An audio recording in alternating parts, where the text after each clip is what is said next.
En el verano de 1942, mientras las sirenas de advertencia sonaban sobre Pearl Harbor casi cada noche, un hombre trabajaba en silencio en un hangar olvidado de la base naval. No era piloto, no era soldado de primera línea. Era ingeniero naval, y en sus manos ásperas y manchadas de aceite sostenía algo que cambiaría el curso de la guerra en el Pacífico. Un simple modelo de madera de 30 centímetros. Si esta historia te atrapa tanto como a nosotros, no olvides darle like y suscribirte al canal para más relatos históricos que nunca te contaron en la escuela. John Whittaker tenía 42 años cuando comenzó la guerra.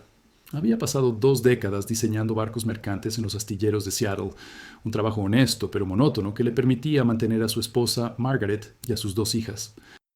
Nunca imaginó que su meticulosa obsesión por las estructuras y la resistencia de materiales lo convertiría en una pieza clave de la inteligencia militar estadounidense. Todo comenzó una mañana de diciembre de 1941. John estaba revisando planos en su oficina cuando escuchó el estruendo distante. Al principio pensó que era un trueno, pero el cielo estaba despejado. Luego vinieron las explosiones, una tras otra, haciendo temblar las ventanas. Su secretaria entró corriendo, el rostro pálido como la ceniza. «¡Nos están atacando!», gritó. «Los japoneses están bombardeando Pearl Harbor». En las semanas siguientes, mientras Estados Unidos se movilizaba para la guerra, John intentó alistarse 3 veces. Fue rechazado en cada ocasión. «Demasiado viejo para combate», le dijeron los oficiales de reclutamiento. «Vuelva a casa y siga construyendo barcos. Es ahí donde hace falta». Pero John no podía sacudirse la sensación de impotencia. Cada noche escuchaba en la radio las noticias sobre pilotos estadounidenses derribados en el Pacífico, superados por un enemigo que parecía invencible en el aire. El cazabombardero japonés Mitsubishi A-60 se había convertido en una leyenda de terror. Ligero, maniobrable, capaz de superar a cualquier avión aliado en combate cerrado. Los pilotos estadounidenses regresaban de las misiones con historias desgarradoras de compañeros perdidos, aviones que explotaban en llamas antes de poder siquiera responder al ataque. El Cero era más rápido al girar. Podía ascender con una agilidad escalofriante y su alcance operacional era superior a cualquier cosa que los aliados hubieran visto. En abril de 1942, la suerte cambió de forma inesperada. Un Cero fue derribado sobre las Islas Aleutianas y cayó relativamente intacto en un pantano. Los equipos de recuperación lograron extraerlo y transportarlo en secreto a una base en San Diego. La Marina convocó a un equipo de expertos para analizar la aeronave enemiga. Entre ellos, casi por casualidad, estaba John Whittaker. Un almirante que había conocido su trabajo en diseño estructural de buques insistió en incluirlo. «Necesitamos a alguien que entienda resistencia de materiales desde cero», había dicho. La primera vez que John vio el Cero de cerca, sintió un escalofrío. El avión tenía una belleza letal, líneas aerodinámicas perfectas, una construcción que parecía desafiar las leyes de la física que él conocía. Pero mientras los pilotos y estrategas discutían tácticas de combate, John se acercó a la estructura del fuselaje con una regla y un calibrador. Empezó a tomar medidas, a golpear suavemente las superficies de aleación, escuchando el sonido que producían. Los demás expertos revisaban el motor, los sistemas de armamento, los controles de vuelo. John, en cambio, pasaba horas examinando las uniones, los remaches, el grosor de las planchas metálicas. Una tarde, mientras el sol se filtraba por las ventanas polvorientas del hangar, hizo un descubrimiento que le provocó un sudor frío en la espalda. El Cero era extraordinariamente ligero porque los ingenieros japoneses habían sacrificado algo fundamental: protección. «No tiene blindaje en el fuselaje», murmuró para sí mismo, pasando los dedos sobre la delgada aleación. «Los tanques de combustible no están sellados, es como papel de seda». Pero este hallazgo inicial no era suficiente. Los pilotos ya sabían que el Cero carecía de blindaje. Eso se había especulado durante meses. Lo que nadie había logrado determinar era cómo explotar esa debilidad de manera sistemática en combate. John pasó las siguientes semanas midiendo cada centímetro del avión, trazando diagramas estructurales, calculando puntos de tensión.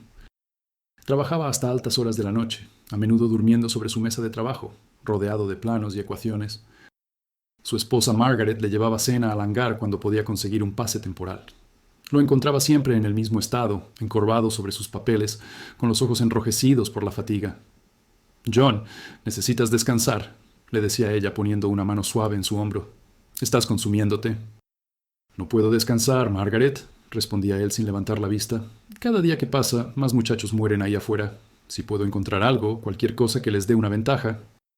Una noche de mayo, John tuvo una revelación.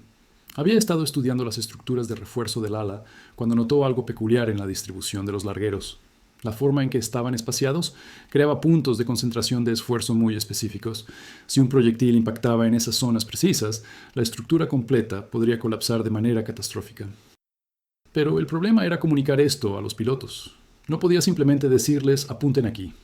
En el caos de un combate aéreo a velocidades supersónicas, con aviones girando y cayendo en picada, nadie podía apuntar con esa precisión. Entonces, John tuvo una idea poco convencional. Si no podía explicarlo con palabras o diagramas bidimensionales, lo mostraría en 3 dimensiones. Comenzó a construir modelos de madera del cero, réplicas meticulosamente exactas a escala que mostraban no solo la forma externa del avión, sino también su estructura interna. Trabajó con carpinteros navales retirados que conocía de Seattle, hombres con décadas de experiencia tallando formas complejas en madera. Durante semanas, el pequeño equipo trabajó en un taller improvisado. John supervisaba cada corte, cada medida. Los modelos no eran simples juguetes, eran herramientas de enseñanza precisas. Pintó con rojo intenso las zonas vulnerables que había identificado, aquellas donde la estructura era más débil y donde un impacto tendría el mayor efecto. Creó modelos que podían desmontarse para mostrar la disposición interna de los tanques de combustible, los largueros del ala, los puntos de unión críticos. En junio, presentó su trabajo a un grupo de oficiales de la Marina. La sala de conferencias estaba llena de hombres escépticos, curtidos en batallas, que habían visto demasiadas teorías de escritorio fracasar en el campo de combate real. John colocó sus modelos sobre la mesa con manos temblorosas. Sabía que tenía una sola oportunidad. Señores, comenzó, su voz firme a pesar de los nervios. Hemos estado tratando de vencer al cero con fuerza bruta, intentando superarlo en velocidad y maniobrabilidad. Pero eso es jugar su juego. Propongo que juguemos el nuestro. Levantó uno de los modelos, girándolo bajo la luz. Este avión es brillante en su diseño, pero esa brillantez viene con un precio. Es estructuralmente vulnerable en formas específicas y predecibles. Comenzó a desmontar el modelo, mostrando capa por capa la estructura interna. Señaló los puntos rojos en las alas. Aquí, explicó, los largueros principales se unen con solo 3 remaches. Si concentran fuego en esta área, pueden provocar un fallo estructural completo en el ala. El avión no solo se dañará, se desintegrará en el aire. Un comandante de escuadrón, un hombre de rostro severo con cicatrices de quemaduras en el cuello, habló. Whitaker, con todo respeto, en un combate aéreo real no puedes elegir dónde impactar al enemigo. Apuntas y disparas y esperas acertar en algo vital. Por eso construí estos modelos, señor, respondió John. No para memorizar puntos específicos, sino para entrenar la intuición de los pilotos. Si practican lo suficiente con estos modelos, si estudian la estructura hasta que la conozcan instintivamente, reconocerán las oportunidades de tiro en fracciones de segundo. La presentación duró 3 horas. John mostró simulaciones de ángulos de ataque, explicó cómo ciertos vectores de aproximación exponían las zonas vulnerables, demostró con los modelos cómo el cero respondía estructuralmente bajo diferentes tipos de estrés. Al final, la sala estaba en silencio. El comandante con las cicatrices se acercó a la mesa, tomó uno de los modelos en sus manos, lo estudió cuidadosamente. Esto podría funcionar, dijo finalmente. Demonios, esto debería funcionar. En las siguientes semanas, los modelos de John fueron reproducidos y distribuidos a escuadrones de cazas en todo el Pacífico. Se crearon sesiones de entrenamiento donde pilotos experimentados podían estudiar los modelos, familiarizarse con la estructura del cero, practicar e identificar las zonas vulnerables desde diferentes ángulos y distancias. John viajó personalmente a varias bases, dando conferencias, respondiendo preguntas, refinando su metodología de enseñanza. En agosto de 1942, un piloto de 23 años llamado Eddie Lomax estaba en combate sobre las Islas Salomón. Su escuadrón había sido emboscado por 6 ceros. Ya habían perdido 2 aviones. Eddie estaba en un viraje desesperado, tratando de sacudirse a un cero que tenía pegado a su cola, cuando recordó las sesiones de entrenamiento con los modelos de madera. Recordó la voz tranquila de aquel ingeniero explicando ángulos, mostrando estructuras. En una maniobra que desafiaba todos sus instintos de supervivencia, Eddie redujo velocidad bruscamente, permitiendo que el cero lo sobrepasara. Por un instante, medio segundo quizás, tuvo una línea de tiro perfecta hacia el ala del enemigo desde abajo y atrás. Disparó una ráfaga corta. Los proyectiles impactaron exactamente donde John Whitaker había pintado de rojo en sus modelos. El ala del cero se desprendió instantáneamente, como si nunca hubiera estado unida al fuselaje. El avión entró en una espiral mortal y se estrelló en el océano segundos después. Eddie quedó tan atónito por la efectividad del ataque que casi olvida seguir combatiendo. «Funciona», gritó por la radio. «Por Dios que funciona». Las noticias de esa victoria se extendieron rápidamente entre los escuadrones. Otros pilotos comenzaron a reportar éxitos similares. El Zero, antes considerado invencible, empezaba a caer del cielo con una frecuencia alarmante. Los analistas de inteligencia japoneses no podían entenderlo. Sus pilotos reportaban que los estadounidenses de repente sabían exactamente dónde atacar, como si tuvieran información interna sobre las debilidades estructurales del avión. Para octubre, las tasas de intercambio en combates aéreos habían cambiado dramáticamente. Donde antes por cada 0 derribado se perdían 3 o 4 aviones aliados, ahora la proporción se había invertido. John recibía cartas de pilotos, algunas escritas a mano en papel arrugado, agradeciéndole por haberles dado una oportunidad de pelear. Una carta en particular lo conmovió hasta las lágrimas. Era de la madre de un piloto, un chico de Alabama que había sobrevivido a un encuentro con ceros usando las técnicas de John. «Mi hijo me dijo que hay un ingeniero que les está salvando la vida allá afuera», escribía la mujer. «No sé si este mensaje llegará a usted, señor Whittaker, pero quiero que sepa que cada noche rezo por usted tanto como rezo por mi hijo». Margaret encontró a John llorando en silencio en su escritorio esa noche, la carta aún en sus manos. Él la miró con ojos enrojecidos. «Nunca pensé», comenzó a decir, su voz quebrándose. «Nunca pensé que empujar un lápiz sobre papel y tallar madera podría significar tanto». Ella se arrodilló junto a él, tomando sus manos. «John, le has dado a esos muchachos lo que más necesitaban, no solo una forma de luchar, sino esperanza. Eso vale más que cualquier arma». El trabajo de John no terminó con los modelos iniciales. A medida que los japoneses introducían modificaciones en el diseño del Zero, él actualizaba sus análisis y sus modelos. Estudió variantes capturadas, identificó nuevas vulnerabilidades, refinó las técnicas de ataque.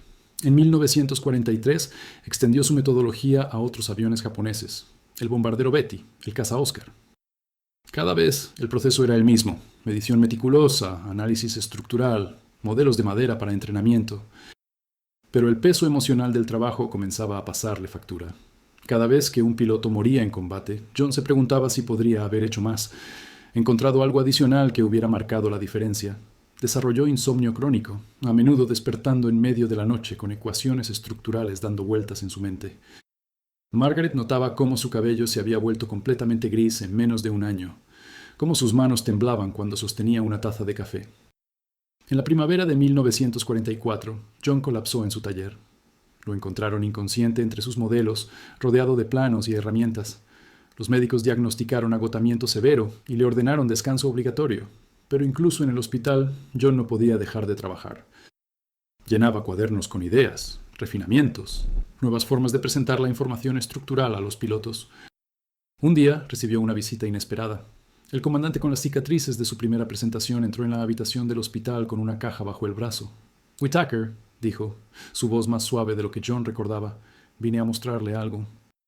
Abrió la caja y sacó uno de los modelos de madera originales de John, pero este estaba modificado. Había sido firmado por decenas de pilotos, cada uno escribiendo su nombre y la fecha en que había usado las técnicas para derribar un Zero. En la base del modelo, alguien había tallado una inscripción: «Al hombre que nos enseñó a ganar». John no pudo contener las lágrimas. El comandante se sentó en una silla junto a la cama. «Escuche», dijo. «Sé que esto ha sido duro para usted. Sé que carga con el peso de cada vida en sus hombros. Pero necesito que entienda algo. Antes de sus modelos, antes de su trabajo, estábamos perdiendo esta guerra en el aire. No solo batallas, estábamos perdiendo la voluntad de seguir luchando. Los muchachos tenían miedo de subir a sus aviones porque sabían que probablemente no volverían. Usted cambió eso. Les dio una oportunidad justa. Y eso, señor Whittaker, eso es todo lo que un soldado puede pedir». La guerra continuó, pero el papel del Zero como terror invencible de los cielos había terminado. Para 1945, los pilotos aliados lo consideraban un objetivo como cualquier otro. Peligroso, sí, pero no sobrenatural, no invencible. El trabajo de John Whittaker había contribuido de manera fundamental a ese cambio de percepción y realidad. Cuando terminó la guerra en agosto de 1945, John regresó a Seattle. No hubo desfiles para él, no hubo reconocimientos públicos. Su trabajo había sido clasificado como secreto militar, y así permanecería durante décadas. Volvió a diseñar barcos mercantes, retomó su vida tranquila con Margaret y sus hijas, que ahora eran jóvenes mujeres. Pero los pilotos no lo olvidaron. Durante años, John recibió cartas, visitas ocasionales de veteranos que querían estrechar la mano del hombre que les había salvado la vida. Algunos traían a sus esposas, a sus hijos, diciendo: «Este es el hombre del que te hablé, el ingeniero de los modelos de madera». En 1953, la historia de John finalmente fue desclasificada parcialmente. Un pequeño artículo en una revista de aviación militar describió su trabajo, aunque sin muchos detalles técnicos. Algunos historiadores comenzaron a reconocer su contribución, pero para el gran público seguía siendo un nombre desconocido. Margaret murió en 1968, después de 40 años de matrimonio. John quedó devastado. Sus hijas se preocupaban por él, viéndolo envejecer rápidamente, pasar largos días sentado en su taller mirando viejas fotografías y planos amarillentos. Pero en 1970, algo inesperado sucedió. Una organización de veteranos de la Segunda Guerra Mundial decidió organizar una reunión especial en San Diego, en el mismo hangar donde John había analizado el cero capturado décadas atrás. Invitaron a John como invitado de honor. Cuando llegó, esperaba encontrar un grupo pequeño de veteranos ancianos. En cambio, había más de 200 personas, pilotos que había entrenado, hijos e hijas de hombres que habían muerto en combate, pero cuyas últimas cartas mencionaban la esperanza que les dieron los modelos de madera, ingenieros jóvenes que habían estudiado su trabajo. Habían recreado algunos de sus modelos originales, los exhibían con orgullo en mesas largas. Un hombre de unos 50 años se acercó a John. Su nombre era Michael, hijo de Eddie Lomax, el piloto que había logrado el primer derribo exitoso usando las técnicas de John. «Mi padre habló de usted hasta el día que murió, señor Whittaker», dijo Michael, su voz temblorosa por la emoción. Siempre decía que le debía su vida a un ingeniero que pensaba diferente a todos los demás. Que usted vio lo que nadie más podía ver. La reunión se convirtió en una celebración improvisada de 5 horas. Pilotos ancianos se turnaban para contar historias, para describir momentos específicos de combate, donde los modelos de John habían marcado la diferencia entre la vida y la muerte. Un coronel retirado de la Fuerza Aérea presentó un análisis que su equipo había realizado. Estimaban que el trabajo de John había salvado entre 600 y 800 vidas de pilotos aliados directamente, y posiblemente miles más indirectamente al acortar el dominio aéreo japonés en el Pacífico. John Whittaker murió en 1978, a los 79 años. Sus hijas encontraron en su taller, cuidadosamente guardados en cajas, todos los modelos originales que había construido, junto con cuadernos llenos de notas, cálculos y reflexiones personales. Donaron todo a un museo de aviación militar, donde permanecen exhibidos hasta hoy. En la placa junto a la exhibición se lee: John Whittaker, ingeniero naval, quien demostró que en la guerra, como en la vida, la victoria no siempre pertenece al más fuerte o al más rápido, sino al que entiende mejor la estructura fundamental de los desafíos que enfrenta. Con modelos de madera y una mente brillante, cambió el curso de una guerra. Los visitantes del museo a menudo se detienen frente a esos modelos antiguos, pequeñas réplicas de madera descoloridas por el tiempo. Es difícil para ellos imaginar que esos objetos simples, creados por un hombre tranquilo en un taller olvidado, salvaron tantas vidas. Pero esa es precisamente la lección que John Whittaker dejó al mundo: que la innovación no siempre viene de laboratorios sofisticados o tecnología avanzada, sino de mentes dispuestas a ver problemas desde ángulos completamente nuevos, de individuos que se niegan a aceptar que algo es imposible simplemente porque nadie lo ha logrado antes. En los registros desclasificados de la Marina estadounidense hay un documento de 1944, firmado por varios almirantes, que recomienda a John para una condecoración civil por servicios extraordinarios. La recomendación nunca avanzó debido a la naturaleza clasificada de su trabajo. Pero en las últimas líneas del documento hay una nota escrita a mano por uno de los almirantes. Este hombre vio lo que todos mirábamos, pero nadie entendía. Nos dio la clave para vencer a un enemigo que considerábamos invencible. La historia tal vez no recuerde su nombre como recuerda a los generales y almirantes, pero los pilotos que viven hoy, gracias a él, nunca lo olvidarán. Y tenía razón. En reuniones de veteranos, en museos de aviación, en conversaciones susurradas entre pilotos retirados, el nombre de John Whittaker sigue siendo recordado con reverencia y gratitud. El ingeniero naval que encontró el punto débil del cero usando solo modelos de madera, que demostró que a veces la solución más elegante a un problema complejo no requiere tecnología avanzada, sino observación meticulosa, pensamiento innovador y el coraje de presentar ideas que otros consideran demasiado simples para funcionar.